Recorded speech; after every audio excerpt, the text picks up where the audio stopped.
है आपका New York company में, एक ऐसा शो जिसमें हम रोज एक कंपनी का पूरा ब्यौरा आपके सामने पेश करते हैं और बताते हैं कि आपने जिस कंपनी में पैसा लगाया है या लगाना चाहते हैं वो करती क्या है, कहां है उसका कारोबार, कितना मुनाफा कमाती है वो हर साल, और सबसे इंपॉर्टेंट उस कंपनी में आपका निवेश कितना सुरक्षित है। न्यूयॉर्क कंपनी में आज हमारे रडार पे है जुबिलेंट फूड वर्क्स और इस कंपनी के सीईओ मिस्टर अजय कौल हमारे साथ अब कार्यक्रम में जुड़ चुके हैं। कौल साहब, स्वागत है आपका सीएनबीसी आवाज पर। लेकिन कौल साहब से बातचीत करने से पहले आपको इस कंपनी के बारे में बता दूं, ये कंपनी 1995 में इनकॉर्पोरेट हुई थी और इसने 1996 से अपने ऑपरेशंस की शुरुआत करी थी। देश की सबसे बड़ी और सबसे तेज बढ़ने वाली मल्टीनेशनल फूड सर्विसेज कंपनी है। जेएफएल और उसकी सब्सिडरीज को एक्चुअली वो दोनों मिलकर डोमिनोज पिज्जा ब्रांड के एक्सक्लूसिव राइट्स हैं इनके पास भारत, नेपाल, बांग्लादेश और श्रीलंका में। तो इस कंपनी के पास डोमिनोज पिज्जा स्टोर्स का एक वाइड नेटवर्क है। तो ऑब्वियस है कि शायद आपके घर के आसपास भी एक नेबरहुड में एक स्टोर आपने जरूर देखा होगा डोमिनोज का। इसके अलावा इस कंपनी के पास एक्सक्लूसिव राइट्स हैं डंकिन डोनट्स रेस्टोरेंट चेन के, जिसमें भारत में ये ऑलरेडी स्टैब्लिश करना शुरू कर चुकी है, सेटअप करना शुरू कर चुकी है।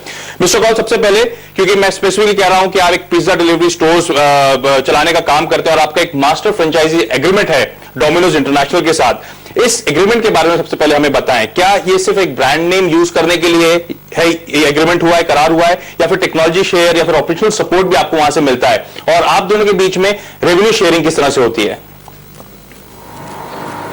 ये एग्रीमेंट बाकी एग्रीमेंट से कोई अलग नहीं है। पूरी दुनिया में डोमिनोज ही नहीं, बाकी ब्रांड्स जो बड़े बड़े नाम इस धंधे में है, all of them operate under similar agreements.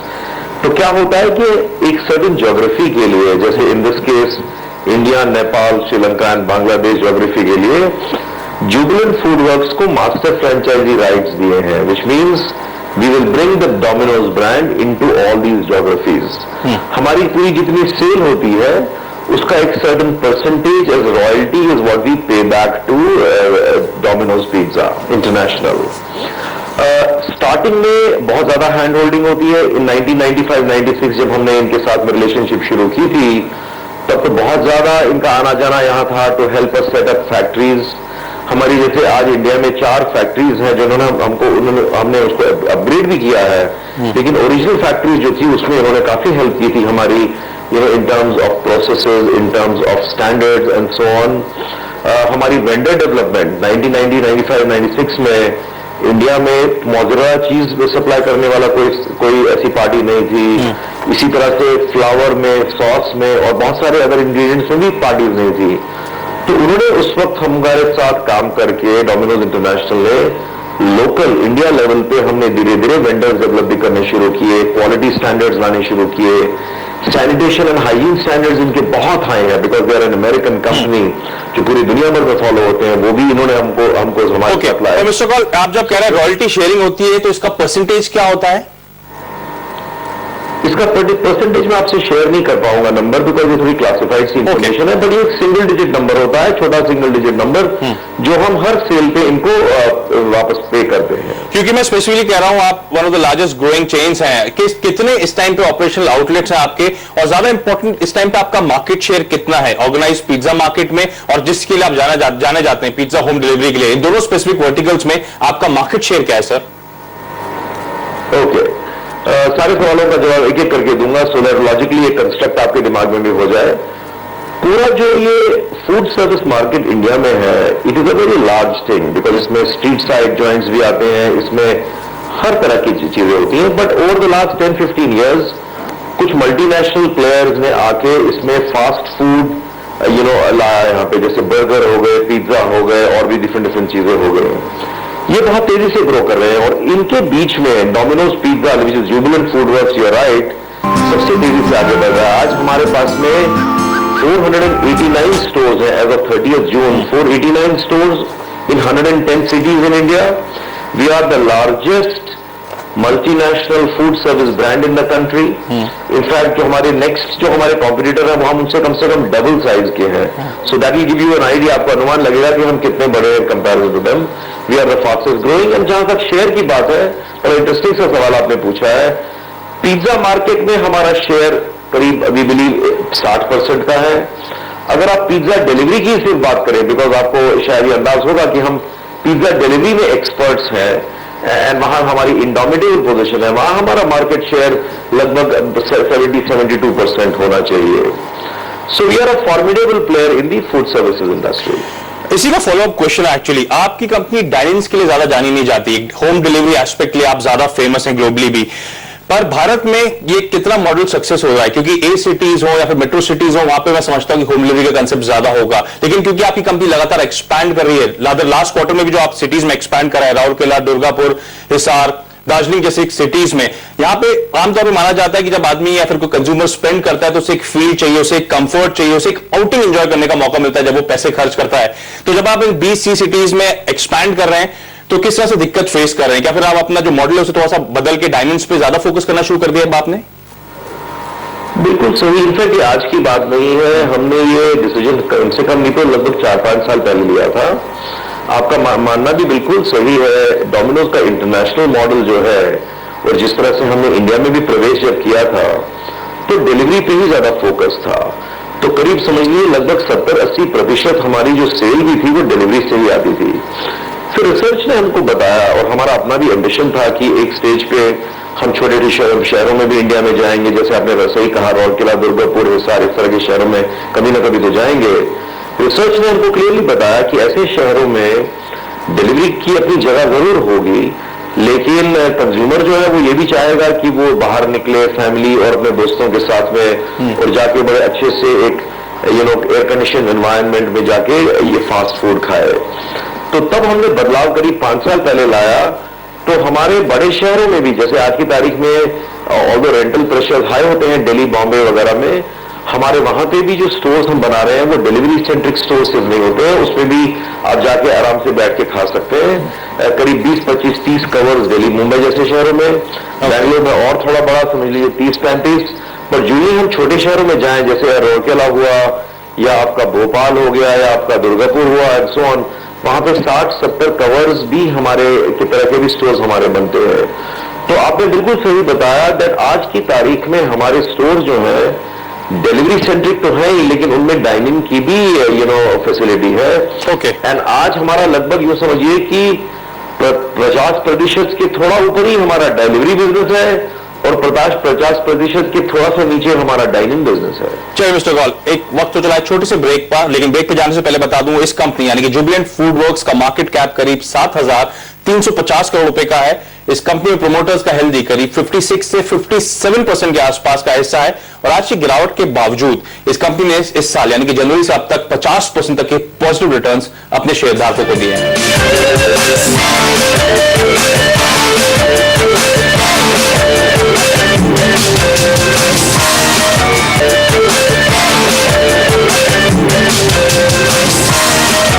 के बाद एक बार फिर से स्वागत है आपका, और हमारे रडार पे जुबिलेंट फूड वर्क्स और इस कंपनी के सीईओ मिस्टर अजय कौल हमारे साथ बने हुए हैं। इस कंपनी के बारे में कुछ और इंटरेस्टिंग हाइलाइट्स बता दूं आपको। ये कंपनी 8 फरवरी 2010 में लिस्ट हुई थी, तब इसका इश्यू प्राइस था 145 रुपए का। तब से लेकर अब तक इस काउंटर ने फिनोमिनल रिटर्न्स दिए हैं, क्योंकि आपकी स्क्रीन पे आपको 1100-1200 रुपए के आसपास काउंटर कारोबार करता हुआ नजर आएगा।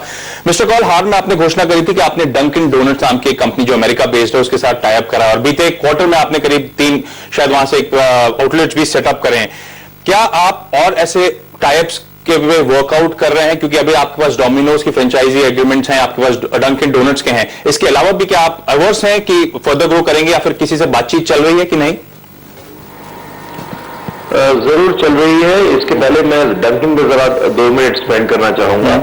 आपने सही फरमाया, हमने अप्रैल एंड में हमने पहला अपना डंकिन स्टोर दिल्ली शहर में खोला इन कैनॉट प्लेस, और उसके बाद हमने 2 और स्टोर खोले हैं, साकेत में और एक GK1 में। अभी तक हमें कस्टमर रिस्पांस बहुत अच्छा मिल रहा है। इनफैक्ट मैं आपके दर्शकों को बता दूं दैट इंडिया में again on the Dunkin Donuts thing we have made a bit of a departure, जैसे मैंने आपको डोमिनोज भी थोड़ी देर पहले बताया था। पूरी दुनिया भर में डंकिन डोनट्स जो है मशहूर है कॉफी, बेवरेजेस, कोल्ड बेवरेजेस और डोनट्स सेल करने में, and also little bit of food here और देयर। इंडिया में हमने देखा दैट रिसर्च ने हमें यह बताया कि फूड जो है वो बहुत अहमियत रखता है कंज्यूमर्स के साथ में, एंड पूरे दिन भर अगर आपके पास में कोई ऐसी सोल्यूशन हो कि आप दिन भर कुछ ना कोई एक फूड ऑप्शंस दें अच्छे, तो consumers will really like it. तो इसीलिए हमने डंकिन डोनट्स का नाम भी, अगर आपने देखा होगा हमारे स्टोर का, is Dunkin Donuts and more. मतलब ये सिर्फ डंकिन डोनट्स वाले ट्रेडिशनल स्टोर्स ही नहीं है, उससे कहीं ज्यादा है। लेकिन FY13 के कॉल साहब, किस तरह का केपेक्स प्लान है? कितने डोमिनोज के आउटलेट्स आप खोलते हुए नजर आएंगे? मेरे ख्याल से क्वार्टर 1 में करीब 24 आउटलेट्स आपने ऑलरेडी खोल लिए हैं। हाँ जी।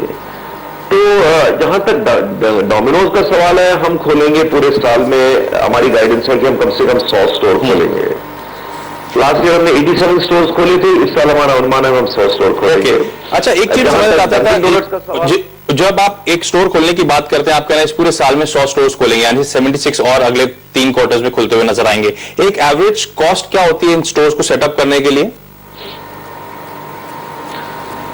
लगभग 90 लाख से 1 करोड़ तक का खर्चा आता है एक स्टोर सेटअप करने। और जब आप एक्सपैंड करते हैं, ये कंपनी ओन्ड ही रहते हैं या फिर इसके अलावा आप फ्रेंचाइजी बेस्ड मॉडल में वर्क करते हैं? दोनों तरह से मॉडल होते हैं, किस तरह से मॉडलिंग होती है एक्सपेंशन की?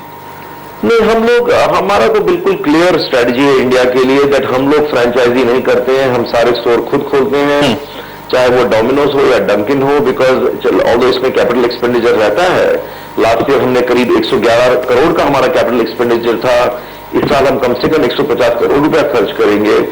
बट इसमें क्या होता है कि आपकी पूरी की पूरी चेन जो है वो आपके कंट्रोल में रहती है। और इंडिया में quality standard, sanitation and hygiene standard, human practices, ये कई बार कॉम्प्रोमाइज हो जाते हैं जब आप फ्रेंचाइजीज के साथ डील करें। क्योंकि आप एग्रेसिव, हमारी स्ट्रेटजी है कि हम फ्रेंचाइज कभी नहीं करेंगे और हम अपने ही स्टोर खोलेंगे। क्योंकि आप एग्रेसिव है केपेक्स पे, तो ऑब्वियस क्वेश्चन निकल के आता है कि इस टाइम पे आपकी बैलेंस शीट के क्या हाल है? कितने कैश पे आप बैठे हैं, कितने डेट पे आप बैठे हैं, रिजल्टेंट डेट इक्विटी रेशियो क्या है इस टाइम पे? आपको सुन के थोड़ा अचरज भी होगा, हमारी बुक्स में डेट 0 है, so we are a debt free company. And जहां तक कैश का सवाल है, अभी इस वक्त हमारे हाथ में we have around 110 crore of cash. And the good news is that, जैसे मैंने कहा कुछ देर पहले कि हम 150 करोड़ कम से कम खर्च करेंगे इस पूरे साल के दौरान on capex, all that will be funded through internal accrual, which means we will generate enough cash to fund our capex plan and still have some left for us. Oh, great. आपने हाल में अपने पहली तिमाही के नतीजे भी घोषित करे, जहां पे एक स्मार्ट ट्रैक्शन एक बार फिर से देखने को मिल रहा है। आय 45% के आसपास और मुनाफे में साल दर साल 40% की ग्रोथ देखने को मिली है। पर इस बार रिजल्ट्स में शायद वो 3 डंकिन डोनट्स जो आपने ऑपरेशनल करे हैं उसका भी कंट्रीब्यूशन होगा। उन तीनों रेस्टोरेंट्स का किस तरह से परफॉर्मेंस देखने को मिला है, किस तरह का रिस्पॉन्स आया है? हम तो बहुत एनकरेज है उसके परफॉर्मेंस से। ऑल्दो आई ऑलवेज से कि जब ब्रांड की जर्नी ओवर 20, 30, 40 इयर्स होती है, सो 2-3 महीने से आपको जज नहीं कर सकते। लेकिन जिस तरह से कंज्यूमर्स ने रिस्पॉन्स दिया है towards donuts, which was not a surprise, because donuts तो हम जानते हैं we are the leaders in donuts world wide. But हमारी कॉफी एंड अदर बेवरेजेस की तरफ और हमारे सैंडविचेस जो हैं, पूरे दिन में हम जो डिफरेंट टाइम्स पे डिफरेंट टाइप के सैंडविचेस ऑफर करते हैं कस्टमर्स को, उसकी तरफ जो कस्टमर्स ने लॉयल्टी दिखाई है इज अमेजिंग, इनकरेजिंग है। Sir giving us lot of encouragement. क्योंकि समय की कमी है, क्योंकि समय की कमी आपसे समझना चाहता हूं, क्योंकि आज जो एक्सपेंसिव ग्रोथ आपने दिखाई है इसमें वॉल्यूम्स और प्राइस का अगर आप ब्रेकअप दे सकें, इन दोनों ने किस तरह से कंट्रीब्यूट करा है क्वार्टर ऑन क्वार्टर या फिर ईयर ऑन ईयर बेसिस पे? डंकिन डोनट्स का कंट्रीब्यूशन तो भी बहुत अक्रॉस द बोर्ड। मैं कंसोलिडेटेड नंबर्स की बात कर रहा हूं। जब मैं कह रहा हूं बिक्री में 45% के आसपास की बढ़त आई थी साल दर साल आपके रेवेन्यूज में, तो वहां पर वॉल्यूम्स और प्राइस इंप्रूवमेंट, इन दोनों का कैसा ब्रेकअप रहा? अच्छा। वॉल्यूम इंप्रूवमेंट जो है वो प्राइस से समझ लीजिए सिंगल कुछ फ्यू परसेंटेज पॉइंट्स लोअर होता है। I can't share these numbers with you, but is a small single digit number that orders are following the revenue growth.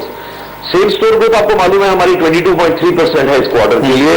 Again orders there are marginally lesser than the revenue growth. चलिए Mister Kaul, वक्त तो चला एक और छोटे से break का। Break के बाद मैनेजमेंट से वापस फोकस करेंगे जिस तरह का मैक्रो इकोनॉमिक एनवायरनमेंट है उस बीच में कैसे कोप अप कर रहे हैं और किस तरह का फाइनेंशियल आउटलुक देना चाहता है इस कंपनी का मैनेजमेंट, लेकिन इस छोटे से ब्रेक के बाद।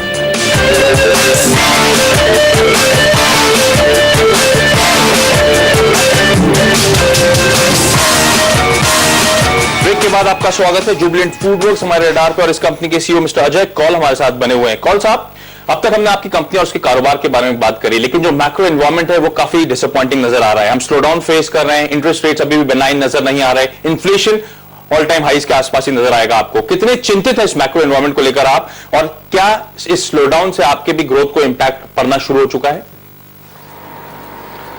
बिल्कुल पढ़ना हो चुका है, ये तो मैं कई बार कह चुका हूं। हमारी 22.3% सेम स्टोर ग्रोथ जो है ये लास्ट क्वार्टर में 26 थी और पिछले पूरे साल के लिए 30 थी। तो कंज्यूमर लेवल सेंटिमेंट में हमको थोड़ा बदलाव क्लियरली नजर आ रहा है।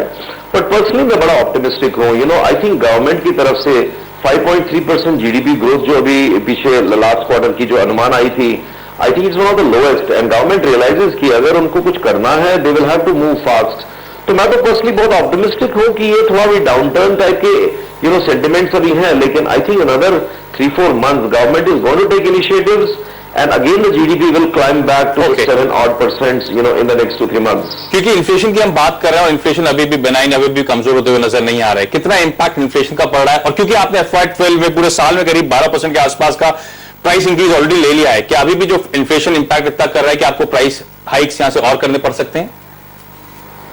प्राइस हाइक तो हमको करने पड़ेंगे, but not like last year. हमने ऑलरेडी जून में एक 3% का प्राइस हाइक लिया, एंड अगले 5-6 महीने में हम शायद एक और प्राइस हाइक लेंगे, अगेन अराउंड 3%। तो क्या मैं ये कहूंगा कि मैं जानना चाहता हूं, जितने भी कॉस्ट प्रेशर्स हैं, क्या आप इजीली फिर पास ऑन कर पा रहे हैं? हमारा हम कभी ये नहीं चाहते हैं कि हम कस्टमर को ईद पे डालते रहे, जितना भी हम हमारे कॉस्ट इंक्रीजेस हो, हम अपने वेंडर्स के साथ काम करके एफिशिएंसीज लाते हैं। इसीलिए बट मेरा अनुमान ये है कि 5-6% से ज्यादा प्राइस इंक्रीज साल में नहीं होना चाहिए, उससे ज्यादा is not good for the business. पर क्योंकि आपके मार्जिन्स में प्रेशर देखने को मिल रहा है, साल दर साल मार्जिन्स में 120 बेसिस पॉइंट की कमी आई है, अब ये 18.2% पे पहुंच चुके हैं। इसका मतलब है कि जो एफिशिएंसीज हैं वो मैचअप नहीं कर पा रही हैं, और शायद आप पास ऑन नहीं कर पा रहे हैं। मार्जिन्स का आउटलुक क्या होगा, और क्या हम लेवल्स को डिफेंड कर पाएंगे इस पूरे वित्त वर्ष FY13 में? एक्चुअली आप पूरे साल का अगर देखें, हमारी गाइडेंस पूरे साल के लिए है कि हम कम से कम 18% EBITDA मार्जिन देंगे।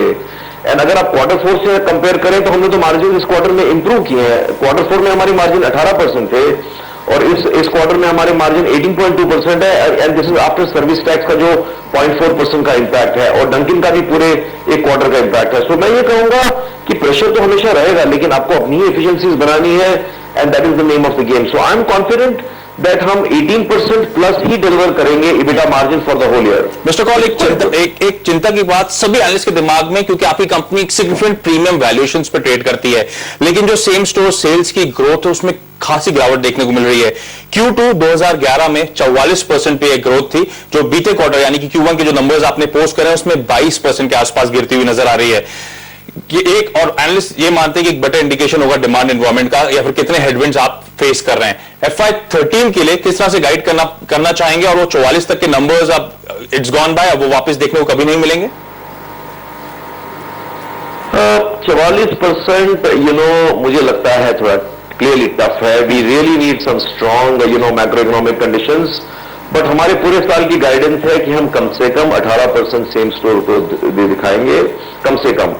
And we believe, in the past also, whenever we have said something, we have only overachieved against that. But positive, मैं आपको एक सीन आपके साथ छोड़ना चाहूंगा as a thought. Our full year guidance for new stores is 100 stores at least. And that is the biggest story, that India में अभी भी इतनी potential है hinterland में, existing cities में, कि और स्टोर खोले जा सके। तो that is the big story, और कभी ना कभी जब ये टर्न अराउंड होगा, चाहे उसमें 2 महीने 5 महीने लग जाए, then they will be the big things that will start happening. एक आखिरी सवाल लेना चाहूंगा मिस्टर कॉल। हालांकि आपकी कंपनी के लिस्टेड ट्रैक रिकॉर्ड काफी कम है, लेकिन पिछले 2 सालों में एक स्मार्ट ट्रैक्शन देखने को मिला है। टॉप लाइन 55%, बॉटम लाइन 79% की सालाना दर से आपकी कंपनी ग्रो करती हुई नजर आई है। लेकिन जिस तरह के हेडविंड प्रेशर्स नजर आ रहे हैं, जिस तरह की सेम स्टोर ग्रोथ में गिरावट देखने को मिल रही है, एक आम निवेशक, एक स्टेक होल्डर ये जानना चाहेगा कि अगले 3 से 5 सालों तक ये कंपनी किस दर से ग्रो करती हुई नजर आएगी। आपके इंटरनल एस्टिमेट्स या आपके टारगेट्स क्या हैं?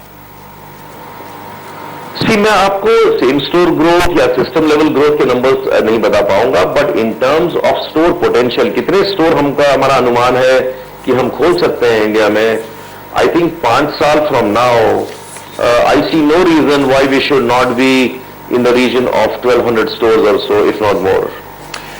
चलिए मिस्टर कॉल, बहुत बहुत धन्यवाद आज CNBC आवाज के लिए वक्त निकालने के लिए। थे जुबिलेंट फूडवर्क्स के CEO मिस्टर अजय कौल, जो कंपनी के कारोबार, कंपनी की योजना और कंपनी के फाइनेंशियल आउटलुक पर हमसे बातचीत कर रहे थे। लेकिन न्यूयॉर्क कंपनी वक्त हो चला एक ब्रेक का, आगे लेकर आएंगे आखिरी सौदा। नमस्कार।